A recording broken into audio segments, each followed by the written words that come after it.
मीठे बच्चे, बाप तुम्हारा मेहमान बनकर आया है तो तुम्हें आदर करना है। जैसे प्रेम से बुलाया है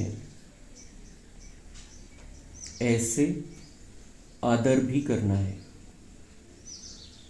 निरादर न हो। प्रश्न, कौन सा नशा तुम बच्चों को सदा चढ़ा रहना चाहिए? यदि नशा नहीं चढ़ता है तो क्या कहेंगे? उत्तर, ऊंची ते ऊंची आसामी इस पतित दुनिया में हमारा मेहमान बनकर आया है। यह नशा सदा चढ़ा रहना चाहिए, परंतु नंबरवार यह नशा चढ़ता है। कई तो बाप का बनकर भी संशय बुद्धि बन हाथ छोड़ जाते हैं तो कहेंगे उनकी तकदीर। ओम शांति। ओम शांति दो बारी कहना पड़े। यह तो बच्चे जानते हैं कि एक है बाबा, दूसरा है दादा। दोनों ओम शांति कह रहे हैं, हम दोनों को भी ओम शांति करते हैं। एक बाबा, शिव बाबा और ब्रह्मा बाबा, दोनों इकट्ठे हैं ना। तो ये मुरली जो चलती है दोनों मिलकर ही चलाते हैं। ब्रह्मा बाबा उनका अनुभव सुनाते हैं और शिव बाबा ज्ञान की बातें बताते हैं। लेकिन हमें यही समझना है कि ये शिव बाबा डायरेक्ट ज्ञान दे रहे हैं। भगवान की महिमा भी कितनी ऊंची करते हैं, परंतु अक्षर कितना सिंपल है। गॉड फादर, सिर्फ फादर नहीं कहेंगे, गॉड फादर। वह है ऊंच ते ऊंच। अक्षर शब्द किती सोपा आहे, गॉड फादर, परमपिता। महिमा किती मोठी आहे त्याची, तो ज्ञानाचा सागर आहे, शांतीचा सागर आहे, पतित पावन आहे। कितीतरी महिमा आहे त्याचं, आपण वर्णन नाही करू शकत, इतकी महिमा आहे। आणि सिंपल शब्द काय त्याच्यासाठी, परम पिता, परमपिता परमात्मा। तो उनको बुलाते भी पतित दुनिया में है। खुद आकर बतलाते हैं कि मुझे पतित दुनिया में ही बुलाते हैं, परंतु पतित पावन वह कैसे है, कब आते हैं, यह किसी को भी पता नहीं। उनको हम कब बुलाते हैं, पतित दुनिया में। वो खुद आकर बताते हैं कि मुझे तुमने पावन दुनिया जो है, जो सुंदर दुनिया है, वहां पर नहीं बुलाया। मैं खुद आकर बता रहा हूं कि तुमने मुझे आमंत्रण ही कब दिया है, जब ये दुनिया पतित होना चालू हो गई। पतित दुनिया में तुमने मुझे बुलाया है। भगवान आकर कह रहा है कि तुमने मुझे पावन जो दुनिया थी, सुखदाई जो दुनिया थी, उसमें नहीं बुलाया। कब बुलाया, जब तुम पतित बनने लगे, जब दुनिया पतित होती गई, तब तुमने मुझे बुलाया है। तो लेकिन पतित पावन वो कैसे है, कब आते हैं, ये किसको भी पता नहीं। बुलाना तो चालू कर दिया हमने, लेकिन वो आकर हमें पावन कैसे बनाता है, क्या तरीका है उसका पावन बनाने का, कब आएगा, कैसे आएगा, कुछ भी पता नहीं था। सिर्फ उसको बुलाते थे हम, हे पतित पावन आओ, हमें पावन बनाओ, हमें दुखों से छुड़ाओ। पण तो कधी येणार आहे, कसा येणार आहे, केव्हा येणार आहे आणि तो आपल्याला पावन कसं बनवणार आहे, कोणालाच माहिती नाही। इतके गंगा स्नान करतात ते पण बोलवतात, और एक तरफ कहते गंगा पतित पावन ही है, और वहां पर डुबकियों पे डुबकियां लगा कराते हैं। लेकिन मतलब पता नहीं है कि परमात्मा पतित पावन है वो किस तरीके से ये हमें पावन बनाने का कार्य करता है ती प्रोसिजरच माहिती नाही, लेकिन बुलाते हैं उसको उस तरीके से कि आओ। आधा कल्प सतयुग त्रेता में किसका राज्य था, कैसे हुआ, किसको यह पता नहीं है। भगवान के बारे में भी पता नहीं है और सतयुग त्रेता के बारे में भी पता नहीं है। पतित पावन बाप आते भी जरूर है, उनको कोई पतित पावन कहते हैं, कोई लिबरेटर कहते हैं, कोणी मुक्तिदाता म्हणतं, कोणी पतित पावन म्हणतं। जे ख्रिश्चन धर्मामध्ये वगैरे त्याला मुक्तिदाता म्हटलं गेलेलं आहे, हिंदू धर्मामध्ये जास्त पतित पावन म्हटलं गेलेलं आहे। पुकारते हैं कि स्वर्ग में ले चलो, त्यांच्या शब्दात पुकारतात। असं आहे मनामध्ये की तो येऊन आपल्याला चांगल्या दुनियेमध्ये घेऊन जाईल। तो मतलब किस लिए पुकारते हैं कि हमें स्वर्ग में ले चलो, क्योंकि ये संगम युग की रिकॉर्डिंग है। वो आता है और हमें स्वर्ग में लेकर जाता है, पण तो काय स्वर्ग काय आहे, कुठे आहे, कधी येणार आहे, किंवा वरती स्वर्ग आहे का, काही माहिती नाही। सगळं मनाच्या कल्पना आहे फक्त। सबसे ऊंच ते ऊंच है ना, उनको पतित दुनिया में बुलाते हैं कि आकर हम भारतवासियों को श्रेष्ठ बनाओ। उनका पोजीशन कितना बड़ा है, हाईएस्ट अथॉरिटी है। क्यों बता रहा है बाबा, क्योंकि उससे बड़ा इस दुनिया में कोई भी नहीं। ये ब्रह्मा बाबा भी मुरली चलाते हैं, शिव बाबा भी चलाते हैं। तो उस हिसाब से ये जैसे ब्रह्मा बाबा कह रहे हैं कि उनका पोजीशन कितना बड़ा है, हाईएस्ट अथॉरिटी है, उससे बड़ा तो कोई भी नहीं है दुनिया में। कितना बड़ा पोजीशन है, त्याच्यापेक्षा मोठी पोजीशन 5000 वर्षामध्ये कोणाचीच नाही आहे। लक्ष्मीनारायण पण त्याचे बच्चे आहे, जे या स्वर्ग बनणाऱ्या दुनियेचे मालक बनणार आहे, महाराजा महारानी है, वो भी उसके बच्चे हैं। तो इसका मतलब वो सबसे बड़ी अथॉरिटी है शिव बाबा।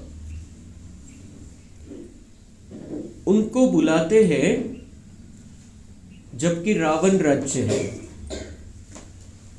नहीं तो इस रावण राज्य से कौन छुड़ावे। रावण राज्य है तब उनको बुलाते हैं, उसके सिवाय कौन छुड़ाएगा, क्योंकि सब अटके हुए हैं रावण राज्य में। रावण राज्य के बाहर रहने वाला एक ही परमपिता परमात्मा है, इसलिए वही आता है हमको छुड़ाता है।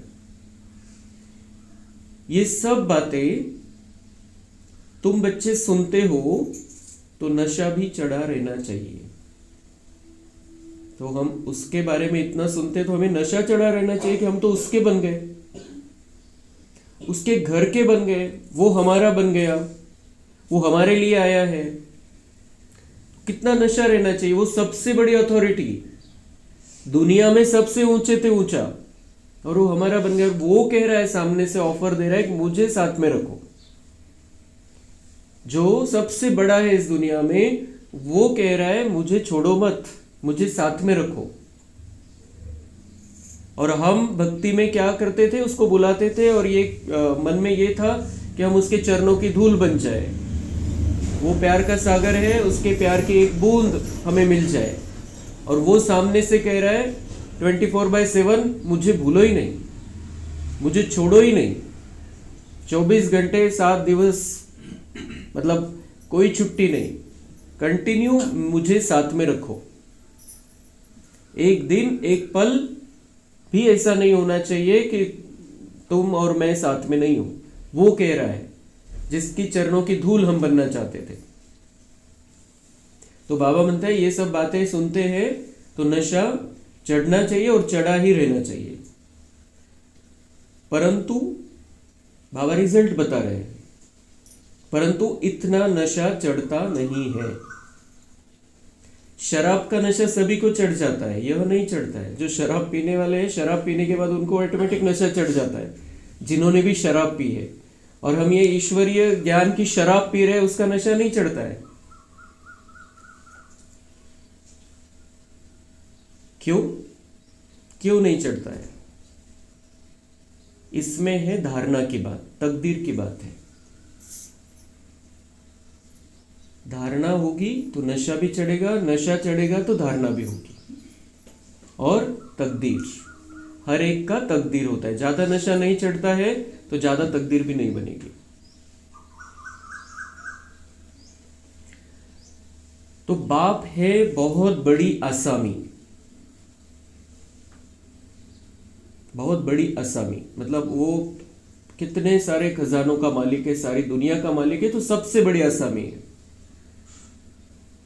तुम्हारे में भी कोई कोई को पूरा निश्चय रहता है। निश्चय अगर सबको होता तो संशय में आकर भागते क्यों? कोई कोई को रहता है। बाबा मतलब मेरे बच्चे बन गए हो, मेरा परिचय मिल गया है, जिसको पुकारते थे वो मिल गया है, लेकिन फिर भी कोई कोई को निश्चय होता है, कोई कोई को संशय आ जाता है और भाग जाते हैं। क्यों भाग जाते हैं? क्यों छोड़ते हैं ज्ञान को? क्योंकि उनके अंदर की वो कमजोरी उन्हें यहाँ ठहरने नहीं देते। क्योंकि पवित्र ज्ञान है, बुद्धि भी शुद्ध पवित्र चाहिए, और धारणा नहीं होती है, तो फिर छोड़ देते हैं ज्ञान को। बाप को भूल जाते हैं, बाप के बने फिर बाप के लिए कोई संशय बुद्धी नहीं हो सकता। आप लहान मुलाला पण एकदा कळालं की हे माझे पिता आहे, त्याला कोणी किती सांगितलं तर तो संशय थोड़ी घेतो। तो ऐसे हमें पता चल गया मैं आत्मा परमात्मा की संतान हूं, तो संशयाचा प्रश्नच काय याच्यामध्ये?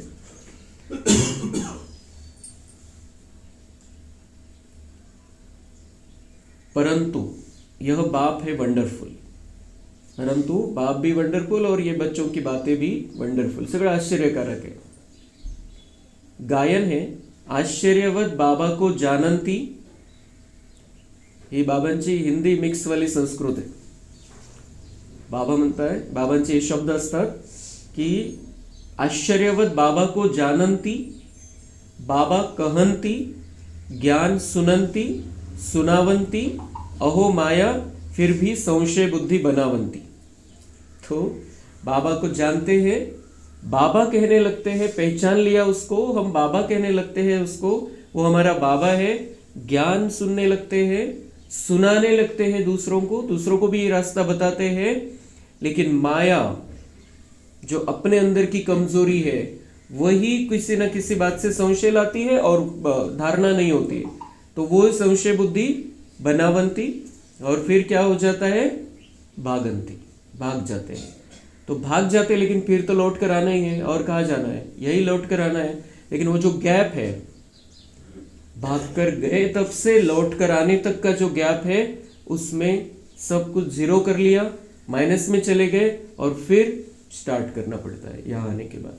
तो दूसरा तो कोई आधार ही नहीं है, दूसरा तो कोई चांस ही नहीं है। इसलिए हम जो यहाँ बैठे हैं बिल्कुल पक्का कर लेना है कि मेरे अंदर किसी भी प्रकार की कमजोरी को मुझे स्थान नहीं देना है, जिस कारण से संशय आ जाए और मैं ये ज्ञान छोड़कर भाग जाऊं। इतना सुंदर ज्ञान मिला है, इतनी अच्छी बातें बाबा सुनाता है, हम उसके बने हैं, ये बहुत बड़ा भाग्य है। तो हमें हमारे अंदर ऐसी कमजोरी को स्थान नहीं देना है जो हमें बाबा से दूर लेकर चली जाए। बाप समझाते हैं इन भक्ति मार्ग के शास्त्रों में कोई सार नहीं है। सार क्यों नहीं है? शास्त्र तो है, शास्त्रों ने बहुत कुछ अच्छा काम भी किया है, लोग जुड़ कर रहे, बंद कर रहे, धर्म के मार्ग पर चल कर रहे, तो फिर ज्यादा पाप नहीं किया। लेकिन उसमें सार कौन सा नहीं है? कैसे हम परम धाम जाए, परमात्मा कौन है, कैसे हम सतयुग में जाकर देवता बन सकते, ये बातें शास्त्रों में नहीं है। म्हणून बाबा म्हणते हैं शास्त्रों में कोई सार नहीं है, उनका अपना पार्ट है, लेकिन ये नहीं है उसमें कि हम देवता बन जाए। बाप कहते हैं मुझे कोई भी जानते नहीं।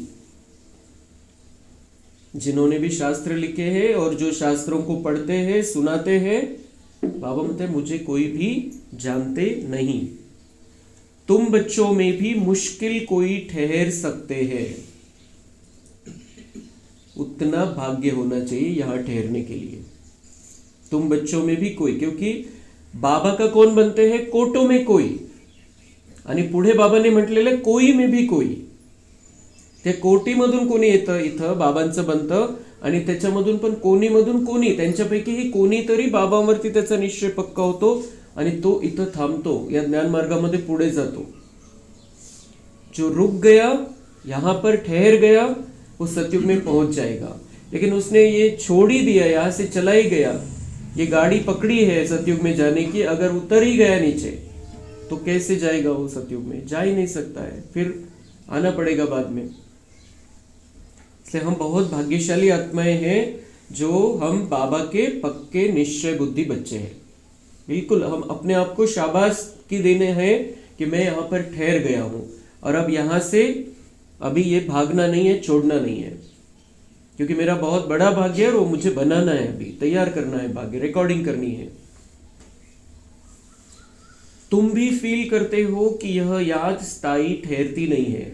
हम आत्मा बिंदी है, बाबा भी बिंदी है, वह हमारा बाप है, उनको अपना शरीर तो है नहीं। कहते हैं मैं इस तन का आधार लेता हूं, तो बिल्कुल बाबा में वो जो निश्चय पक्का होना चाहिए, तो इसमें भी पक्का निश्चय होना चाहिए। मैं आत्मा बिंदी हूं और मेरा बाबा भी बिंदी है, ज्योति बिंदु समान है, अति सूक्ष्म है, और उससे मेरा जो अब जन्म जन्म का नाता जो कट हो गया था, अब मैंने उसे फिर से पुनरुज्जीवित कर लिया है। अब इस नाते को खत्म नहीं करना है, और उसी से हमारे पाप नाश होने वाले हैं और हमारा भाग्य तकदीर बनने वाली है। उनको अपना शरीर तो है नहीं। कहते हैं मैं इस तन का आधार लेता हूं, मेरा नाम शिव है। मुझ आत्मा का नाम कभी बदलता नहीं है, तुम्हारे शरीर के नाम बदलते हैं। मुझ आत्मा का नाम, बाबा कह रहे मैं भी आत्मा हूं, सिर्फ वो बड़ा है और इस चक्कर में नहीं पड़ता, इसलिए हम उसको परम आत्मा कहते हैं।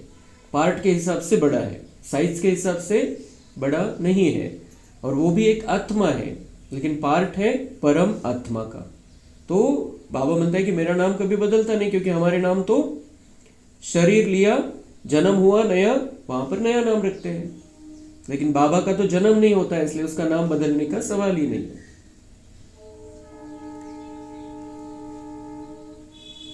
तो अब बाप कहते हैं तुम यह पक्का कर लो कि हम आत्मा हैं। यह बाप ने ही परिचय दिया है कि जब जब अत्याचार हो और ग्लानि होती है तब मैं आता हूं। कोई अक्षरों को भी पकड़ना नहीं है। बाप खुद कहते हैं मुझे पत्थर भीतर में ठोक कितनी ग्लानि करते हैं, यह भी नई बात नहीं। तो जब जब अत्याचार, जब जब ग्लानि होती है, तब बाबा आते हैं और ये संपूर्ण दुनिया का महापरिवर्तन करते हैं। हम बच्चों के द्वारा उसे ये महापरिवर्तन करना है, तो हमने वो जिम्मेदारी उठाई है, जिम्मेदारी का ताज पहना है। हमें इस दुनिया को बदलना है, महापरिवर्तन कर देना है इस दुनिया का। इसके लिए बाबा आया है, और जो तैयारी हो रही है, हम तो स्थापना के कार्य में है, लेकिन विनाश वाले विनाश की तयारी कर रहे हैं। ऐसा कुछ अभी होने वाला है। आता आपण बघतोय की जेव्हापासून 25 सुरू झालेले 2025, अशा काही घटना व्हायला लागलेल्या जे बिल्कुल इशारा करता है कि ये सब कुछ अब जल्दी ही खत्म होने वाला है। वो अभी सब जो कहते थे कलयुग को लाखों वर्ष है, वो सभी कहने लगे हैं कि अभी कलयुग समाप्ति पर है। हजारों वर्ष कहते थे, कोई लाखों वर्ष कहते थे, कोई 40,000 वर्ष कहते थे, लेकिन वो सब अब कहने लगे हैं कलयुग का अंतिम समय आ गया है। तो सगळ्या प्रकारची तयारी चाललेली आहे। अभी आज सुबह भी पेहेट में, दिल्ली में भूकंप का झटका आया है। खूप मोठ्या प्रमाणात नव्हता, पण खूप जास्त अशी हलचल खूप जास्त झालेली तिथं। तो वो दिल्ली तो अभी उसमें है, बिल्कुल धोकादायक क्षेत्रामध्ये, कधी मोठा भूकंप तिथे येऊ शकतो। तो ऐसे अलग अलग तरीके से, और वो सभी बता रहे हैं, वो वैज्ञानिक भी बता रहे हैं अभी बड़ा भूकंप आने वाला है। मतलब ऐसी बड़ी बड़ी बातें होने वाली, आणि 25 मध्ये बऱ्याचशा गोष्टी होतील, 26-27 मध्ये होत राहील, चालत राहिले 2-3 वर्ष, पण नंतर तर खूप महाभयानक वेळ येणार है। ये फिक्स है, बाबा ने कोई टाइम नहीं बताया है, लेकिन वो जो सब कुछ जो बाबा ने बता दिया है, 100 साल में मुझे ये सब कुछ परिवर्तन करना है, तो उस हिसाब से, और जो लक्षण दिखाई दे रहे हैं, जो साधु सन्यासी शास्त्रों को मानने वाले हैं, उनके भी समझ में आने लगा है कि इतना समय तो नहीं बचा है, अब ये जल्दी ही समाप्ति होने वाली है, और ये बाबा ने पहले से बता दिया है, और वो सारे लक्षण आज हमारे सामने हैं। इसलिए समय नहीं हमें तैयारी करने की। जो सतयुग में आना है, हमको देवता बनने की प्रैक्टिस करनी है, तो वो समय नहीं, इसलिए हमें विनाश का ध्यान में रखना है, बाकी कुछ नहीं है। बाकी ऐसे नहीं हमें डर कर बैठ जाना है, हिम्मत हारनी है, हमें ये ध्यान में क्यों रखना है? क्योंकि हमें तैयारी के लिए बहुत कम समय मिल रहा है। जैसे दादियों को 80-80 वर्ष मिले, किसी को 60 वर्ष मिले, किसी को 50 वर्ष मिले, हमें कितना थोड़ा समय मिला, इसलिए हमें व्यर्थ कुछ भी नहीं जाने देना है। अभी देवता बनने की तैयारी अभी होगी, बाद में तो तकदीर बननी नहीं है। इसलिए बाबा आया है और बाबा ये जो स्थापना का कर्तव्य कर रहा है, हमें अपने अंदर देवत्व की स्थापना करनी है। विनाश वाले जो तत्व है वो भी विनाश करते रहेंगे, मनुष्यों की भी बुद्धि में आएगा, और वो जो कार्य होना है वो होना है। हमें स्थापना का कार्य करना है। बाप खुद कहते हैं, मुझे पत्थर भीतर में ठोक कितनी ग्लानि करते हैं, यह भी नई बात नहीं। कल्प कल्प ऐसे पतित बन और ग्लानि करते हैं, तब ही मैं आता हूँ। कल्प कल्प का मेरा पार्ट है, इसमें अदली बदली हो नहीं सकती। ड्रामा में नूंद है ना। तुमको कई कहते हैं सिर्फ भारत में ही आता है क्या? भारत ही सिर्फ स्वर्ग बनेगा? हाँ, बाबा म्हणता है यस, भारत ही स्वर्ग बनेगा और बाबा भारत में ही आता है। ड्रामा फिक्स है और ये भारत ही स्वर्ग भूमि है। भारत और भारत के आसपास जो पहले अखंड भारत था, पाकिस्तान, बांग्लादेश, ब्रह्मदेश, म्यांमार, वो सब वहां पर, यहाँ पर ही स्वर्ग रहने वाला है। बाकी सब तरफ जलमयी हो जाएगी, पानी पानी हो जाएगा। ये फिक्स है। 5000 वर्ष के बाद बाबा भारत में ही आता है और ये भारत भूमि ही फिर से स्वर्ग भूमि बन जाती है, सतयुग आ जाता है। यह तो अनादि अविनाशी पार्ट हो गया ना। बाप कितना ऊंच से ऊंच है। पतित को पावन बनाने वाला बाप कहते हैं, मुझे बुलाते ही इस पतित दुनिया में है। मैं तो सदा पावन हूं, मुझे पावन दुनिया में बुलाना चाहिए ना। बाबा म्हणता है मैं पावन हूं, तो पावन दुनिया में तो मुझे बुलाना चाहिए। मैं पावन हूं इसलिए क्या अब सब जो पावन बनते हैं वो सब नई दुनिया में रहने वाले हैं। तर बाबा म्हणतात मी तर सदा पावन आहे, तर मला बोलवायला पाहिजे ना तिथं पावन दुनियेमध्ये। पण पुढे बाबा म्हणताय परंतु नहीं, पावन दुनिया में बुलाने की दरकार ही नहीं है। बाबा म्हणताय बोलवायला पाहिजे तसं, पण बोलवायची आवश्यकताच नाही आहे तिथं। मला कशासाठी बोलवते? पति दुनिया में ही बुलाते हैं कि आकर पावन बनाओ। मैं कितना बड़ा मेहमान हूँ।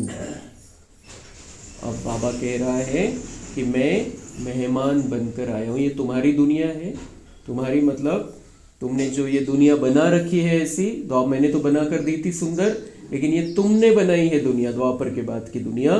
और इस दुनिया में, तुम्हारी दुनिया में मैं मेहमान बनकर आया हूँ।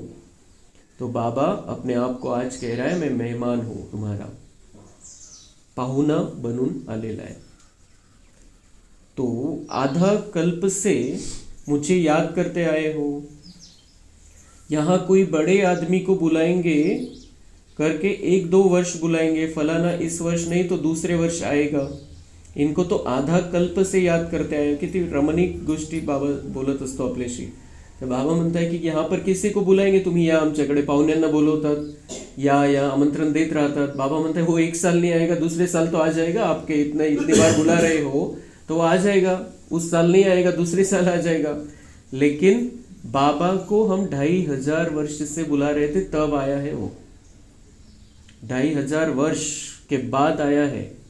ऐसा मेहमान है जो वो देखता है कि अभी सब कुछ ठीक चल रहा है, मैं जाऊं इनका सब कुछ ठीक कर दूं, उसी समय आता है वो। बीच में इंटरफेअर नहीं करता है, मध्ये येऊन गोंधळ नाही घालत। हा ड्रामा काय मध्येच बदलून नाही, कारण प्रत्येकाला पार्ट बजावायचा आहे।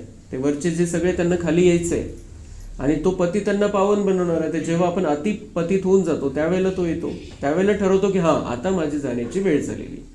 तर 2500 वर्षाचं आमंत्रण कोई अगर, आता कसं असतं की आपण समजा कोणाला बोलवलं आणि तो लगेच गेला तर त्याची काही व्हॅल्यू नाही राहत एवढी। दुसरं आपण 2-3 वेळा बोलवलं मग तो आला तर त्याचं आपल्याला थोडं वेगळं वाटतं। आणि कोणाला आपण 1 वर्षापासून बोलवतोय आणि तो नंतर आला, त्याचं जमलं नाही वर्षभर, आपण खूप बोलवतोय, नंतर आल्यावर आपण त्याचं किती मान सन्मान करतो। जसं तो रोजचाच पाहुणा आहे तर त्याचं काही व्हॅल्यू नसते।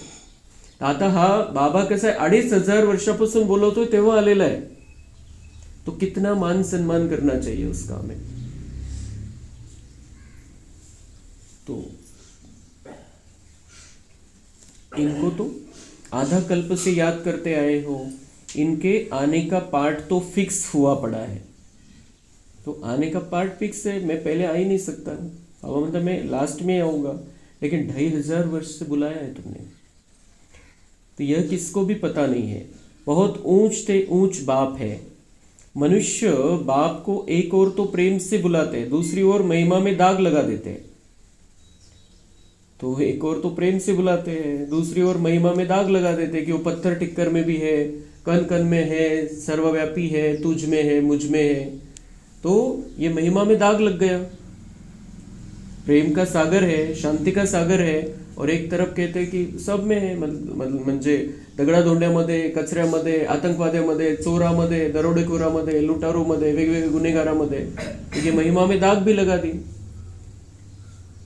वास्तव में यह बड़े ते बड़ा गेस्ट ऑफ ऑनर, बड़ी महिमा वाला मेहमान है। बड़े ते बड़ी महिमा वाला मेहमान, गेस्ट ऑफ ऑनर, सगळ्यात जास्त सन्मान ज्याला द्यायला पाहिजे असा तो पाहुणा है। ये ब्रह्मा बाबा कह रहे हैं कि कैसा मेहमान है वो, बड़े से बड़ा मेहमान, जिसकी ऑनर, महिमा को दाग लगा दिया है। वह कह देते हैं वह पत्थर ठिक्कर सब में है। कितनी हाईएस्ट अथॉरिटी है, बुलाते भी बहुत प्रेम से है, परंतु है बिल्कुल बुद्धू। बुलाते प्रेम से है, लेकिन कैसे है? बुद्धू, मतलब जानते नहीं है किसको बुला रहे हैं, कौन आएगा, कैसे आएगा, कुछ नहीं जानते। प्रेम से बुलाते हैं कि तुम आओ। ऊपर फिर किसको, ऊपर वाला किसको समझ लेते हैं? फिर राम भी ऊपर वाला, कृष्ण भी ऊपर वाला, सब ऊपर वाले हैं। किसको बुला रहे ये एक्चुअल पता ही नहीं है बुद्धि में, कि हम शिव बाबा जो निराकार है उसको बुला ले, ऊपर वाला उसको कहते हैं हम। तो बाबा म्हणते बुलाते बहुत प्रेम से, लेकिन है कैसे? बिल्कुल बुद्धू, मतलब जानते नहीं, समझते नहीं है। मैं ही आकर अपना परिचय देता हूं कि मैं तुम्हारा फादर हूं। कितनी सोपी गोष्ट है। बाबा ने मैं आकर तुम्हें परिचय देता हूं कि मैं तुम्हारा पिता हूं, मैं तुम्हारा पिता हूं। इतका तो आपल्या जवळचा, आणि किती दूर झालो होतो आपण त्याच्यापासून। काय समजत होतो की आपण त्याच्यापर्यंत पोहोचूच शकत नाही। तो लेकिन वो हमारा पिता है। हम घर से आए और उसको भूल गए, क्योंकि बहुत सुख था, खेलने में मजा आ रहा था, इसलिए उसको भूल गए। और भूल गए तो भूलते ही चले गए। फिर वो, नहीं तो उस समय याद तो थी कि हम घर से आए हैं, हम आत्मा है, लेकिन जरूरत नहीं थी घर को याद करने की। जैसे खेळामध्ये मग्न होऊन जातात मुलं, तर काही आठवण नाही येत घरची। तो वैसे ही हम यहाँ इस चक्कर में फंसते गए और उसको भूल गए। फिर वो आकर अपना परिचय देता है। मुझे गॉडफादर कहते हैं। जब सब रावण की कैद में हो जाते हैं तब ही बाप को आना होता है, क्योंकि सब है भक्तियां अथवा ब्राइड, सीताएं। बाप है ब्राइड ग्रूम, राम। एक सीता की बात नहीं है, सब सीताओं को रावण की जेल से छुड़ाते। हम आत्मा रूपी सीताएं रावण की कैद में है, विकारों की कैद में है, और बाबा जैसे राम के रूप में आकर हमको रावण से छुड़ा रहा है। यह है बेहद की बात, यह है पुरानी पतित दुनिया। इसका पुराना होना फिर नया होना एक्यूरेट है। यह शरीर आदि तो कोई जल्दी पुराने हो जाते, कोई जास्ती टाइम चलते हैं। यह ड्रामा में एक्यूरेट नूंद है। पूरे 5000 वर्ष बाद फिर मुझे आना पड़ता है। मैं ही आकर अपना परिचय देता हूँ और सृष्टि चक्र का राज समझाता हूँ। किसको भी न मेरी पहचान है, न ब्रह्मा विष्णु शंकर की, न लक्ष्मी नारायण की, न राम सीता की पहचान है। बाबा म्हणतात मलाही कोणी ओळखत नाही, ब्रह्मा विष्णु शंकर लक्ष्मी नारायण राम सीता यांनाही कोणी ओळखत नाही। किसको भी पता, इतनी कहानियां बनी है, इतने शास्त्र बने हैं, इतने मंदिर बने हैं, इतने सारे बड़े बड़े पंडित आचार्य ऋषि मुनि है। बाबा म्हणते कोई भी जानते नहीं, मेरे बारे में भी जानते नहीं, इनके सिर्फ नाम है और कहानियां उन्होंने अपने मन की कल्पना की बनाई हुई है, लेकिन जानते सच में नहीं जानते ये कौन है, क्या है, अब कहां पर है, उनका पार्ट कैसे, कुछ भी पता नहीं। ॲक्युरेट काहीच माहिती नाही। सगळे अंदाज लावलेले आणि लोकांना समजवायचं म्हणून कहानियां बनवलेल्या आहेत। तो ये कितनी बड़ी बड़ी बातें हैं। हमें ये नशा चढ़ना चाहिए कि हम सब कुछ जानते हैं। दुनिया वाले इतने बड़े बड़े ऋषि मुनि वो नहीं जानते हैं कितने हठयोग, कितना तपस्या, क्या क्या चल रहा है, उनको ये पता नहीं। और बाबा आकर सीधे मुरली में सब कुछ बता देता है। ऊंच से ऊंच एक्टर्स ड्रामा के अंदर तो यही है। बाबा म्हणता है मेरा पार्ट है, फिर ब्रह्मा विष्णु शंकर का है, लक्ष्मी नारायण का है, राम सीता का है। ये बड़े से बड़े एक्टर है इस ड्रामा में, इनको भी जानते नहीं तो बाकियों को क्या जानेंगे फिर। है तो मनुष्य की बात, कोई 8-10 भुजा वाले मनुष्य नहीं है। विष्णु को 4 भुजा क्यों दिखाते हैं, रावण के 10 शीश क्या है, यह किसको भी पता नहीं है। बाप ही आकर सारे वर्ल्ड के आदि मध्य अंत का नॉलेज बताते, कहते हैं मैं हूं बड़े ते बड़ा गेस्ट परंतु गुप्त। बडे ते बडा गेस्ट। आता आपण समजायचं की तो या दुनियेमध्ये पाहुणा बनून आलेला आहे, पण तो माझ्याकडे पाहुणा बनून आलेला आहे हे समजायचं आपण। तर पाहुणा जर घरामध्ये आला तर त्याचं किती अवभगत करतो आपण, पाहुणचार किती करतो कोणी पाहुणा आला तर घरामध्ये। और ये तो कौन है, सबसे बड़े से बड़ी अथॉरिटी है, और वो हर एक के घर में आया है, हर एक के पास आया है। जो हम बाबा के बच्चे बने हैं वो हमारा मेहमान बनकर आया है, लेकिन कैसा है, गुप्त है, दिखाई नहीं देता है। लेकिन आंखों से नहीं दिखाई देता है, लेकिन बुद्धि से, मन से, दिल के आंख से तो हमने उसको देख लिया है, पहचान लिया है, और वो हमारे साथ हर पल रहने को तैयार है। तो तितका पाहुणचार करायचा, तितका मान सन्मान द्यायचा, तितका आदर ठेवायचा आहे, त्याच्या बोलण्याचा आदर ठेवायचा आहे। पाहुणा कोणी आला आणि आपण त्याच्याकडे लक्षच देत नाहीये, त्याचं ऐकतच नाहीये, तो पाहुणा घरामध्ये थांबतो का, त्याला कधी जाऊन कधी नाही असं होऊन जातं। तो अगर हम बाबा का भी सुनेंगे नहीं तो वो क्यों ठहरेगा हमारे पास। तो हर एक बात जो बाबा कहता है, क्योंकि 2500 वर्ष से बुलाया है, अभी आया है तो उसका, और थोड़ा समय रुकने वाला है हमारे साथ में, तो उसका इतना मान सम्मान आदर करना है, उसकी मुरली को महत्व देना है, उसकी याद को महत्व देना है। वो जो धारणा कराना चाहता है उस धारणा को करना है पूरी रीति से, जीवन में मर्यादा में चलना है, और जो सेवा करना सिखाता है वो सेवा करनी है। त्याचा आदर म्हणजे काय, त्याच्यासाठी काहीच नाही करायचं, ये सब कुछ अपने लिए करना है।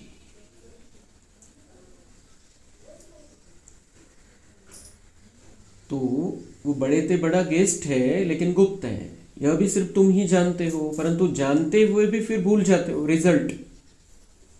ये आपको ही पता है लेकिन भूल जाते हो। तो हमें भूलना नहीं है उस मेहमान का संपूर्ण सम्मान। वो मेहमान मेहमान कहला रहा है अपने को, लेकिन वो तो मालिक है, लेकिन फिर भी उस रूप में रहना चाहता है कि मैं तुमचा पाहुणा है।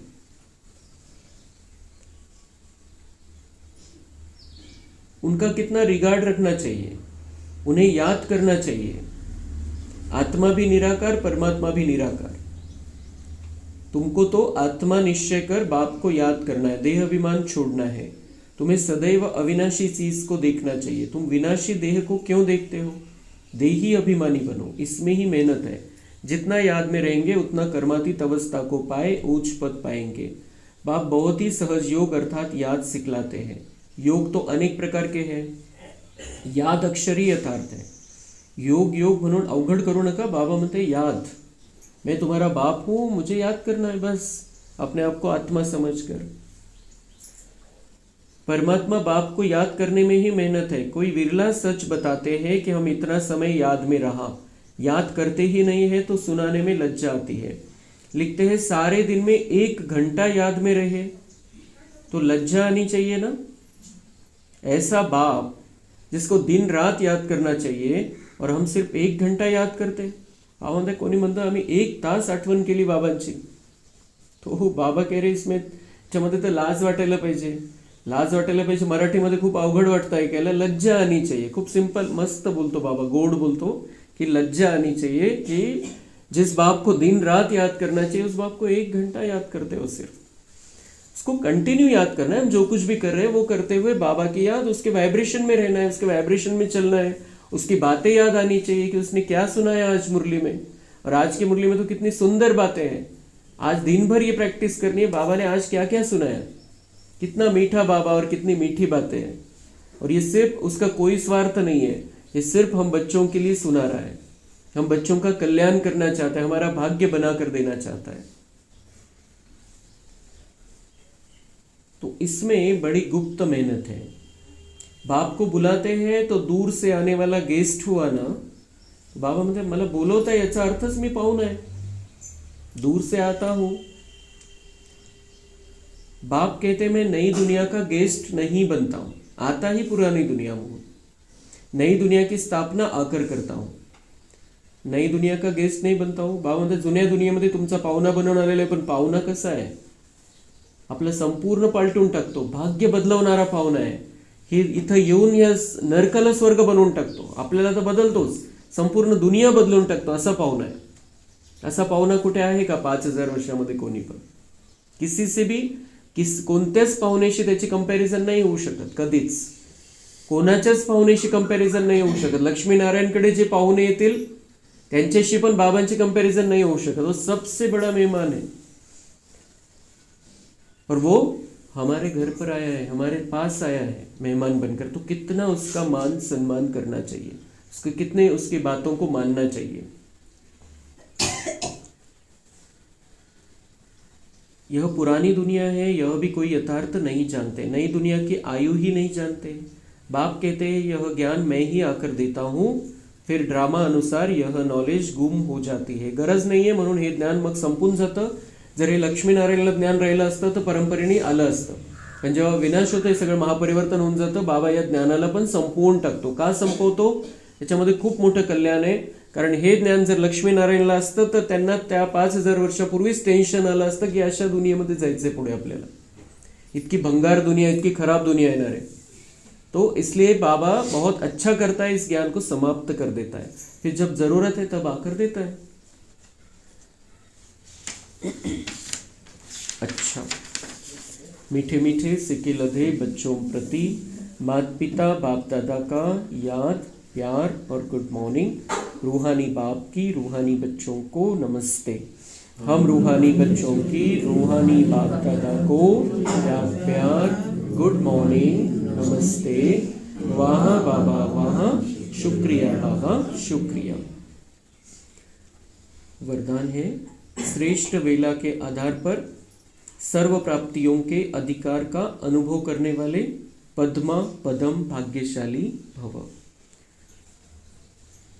तो श्रेष्ठ वेला खूप सुंदर असा हा समय आणि त्यावेळेला आपण बाबांचे झालेलो आहे, जन्म झालेला आहे आपला नवा.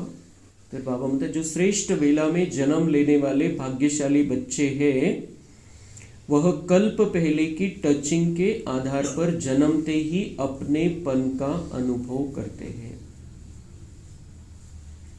तो हर एक को जिनका भी नया जन्म होता है ज्ञान में, वो कोई बहुत जल्दी कनेक्ट नहीं हो जाते, लेकिन कौन कनेक्ट होते हैं? जो कल्प पहले वाले भाग्यशाली बच्चे हैं. टचिंग, उनको वो टचिंग आ जाती है कि मैंने अपना भाग्य बनाया था 5000 वर्ष पहले.